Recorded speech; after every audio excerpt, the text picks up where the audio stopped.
Je me souviens encore de cette nuit, comme si elle était gravée dans ma peau. Il était un peu plus de minuit. J'étais seule à la maison. Mon mari était en déplacement, encore une fois. Et moi, je dormais. Paisiblement. Ou plutôt, je croyais dormir paisiblement. Mais, quelque chose m'a réveillée. Un bruit. Une porte qui s'ouvre. Des pas lents. Prudents. Et puis, cette voix. Sa voix. Maman, tu dors? Un frisson m'a traversé. Ce n'était pas juste une question banale. C'était différent. Dans ce murmure, il y avait quelque chose. Une tension. Un trouble. Un interdit. J'ai ouvert les yeux.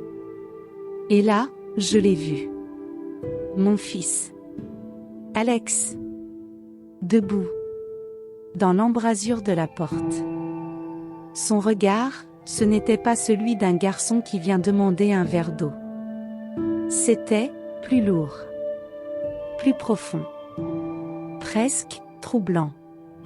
Et je crois qu'au fond de moi, à cet instant précis, j'aurais dû comprendre. Comprendre que rien, absolument rien, ne serait plus jamais comme avant. Je me suis redressée un peu dans le lit, le cœur battant. Qu'est-ce qu'il y a? Alex, ai-je murmuré. Il a hésité. Il baissait les yeux, comme s'il se battait intérieurement contre quelque chose, contre lui-même. Et puis, il s'est avancé. Lentement. Très lentement. Il s'est assis au bord du lit. Et d'une voix presque tremblante, il a lâché ces mots. Je sais que ça va te sembler fou, mais, je dors plus. J'arrive plus à penser normalement. Parce que, c'est toi. Mon souffle s'est coupé. Toi, maman. C'est toi qui envahis mes pensées. Jour. Nuit. Tout le temps. Et je sais que c'est mal. Mais je peux plus faire semblant. Je l'ai regardé. Figé. Littéralement incapable de parler. Ses yeux cherchaient les miens. Des yeux pleins de douleur, de désir, de honte, et pourtant, de sincérité.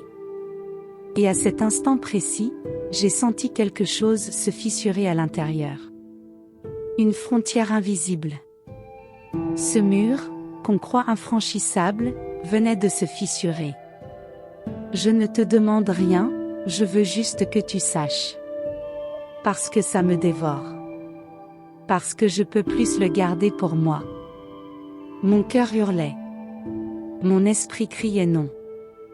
Mais, mon corps, lui, il était en alerte. Un frisson. Un trouble. Une chaleur étrange. Inavouable. Interdite. Il s'est penché un peu plus. Tellement proche que, je sentais sa respiration. Ses mains tremblaient légèrement. Il voulait me dire quelque chose, ou peut-être, il voulait juste que je le ressente. Et moi, j'aurais dû dire stop. J'aurais dû me lever. Le repousser. Refermer cette porte qu'il venait d'entrouvrir? Mais non. Je suis restée là. Paralysée. En apnée. Comme si, une partie de moi voulait comprendre. Jusqu'où ça irait? Jusqu'où, nous étions capables d'aller? Il a posé sa main, doucement, sur la mienne. Un geste anodin, en apparence. Mais la décharge que ça m'a provoquée. Mon Dieu. Une vague. Une tempête. Nos regards se sont accrochés. Il n'y avait plus de mots.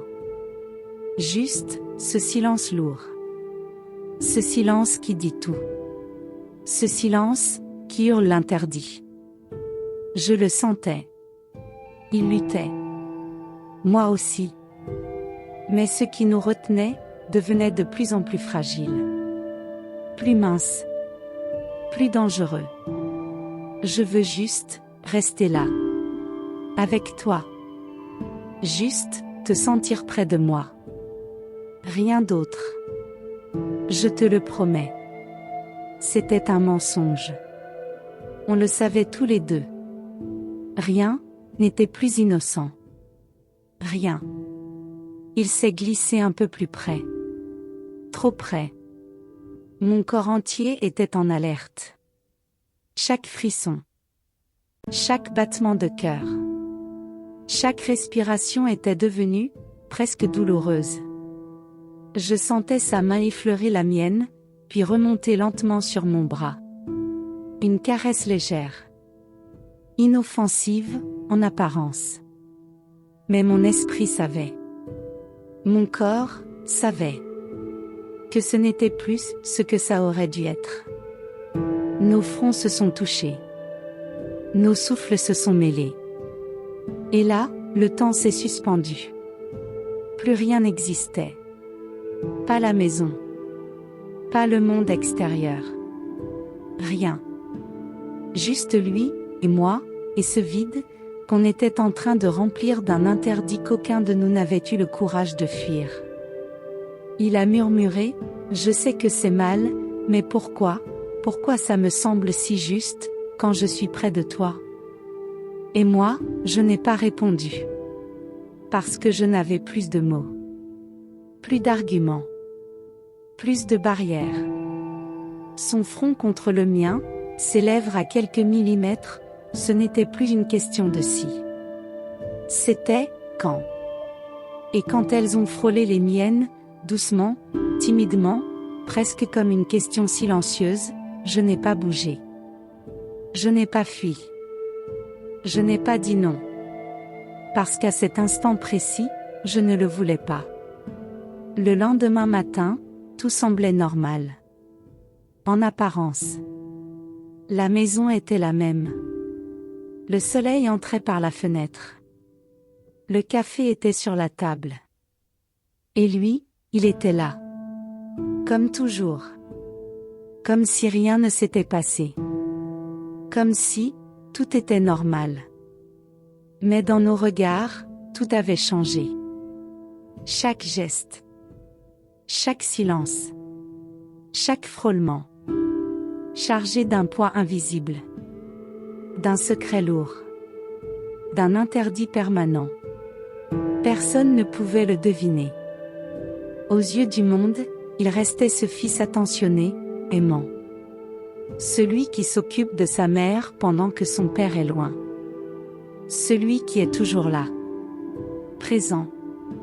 Dévoué. Tellement dévoué.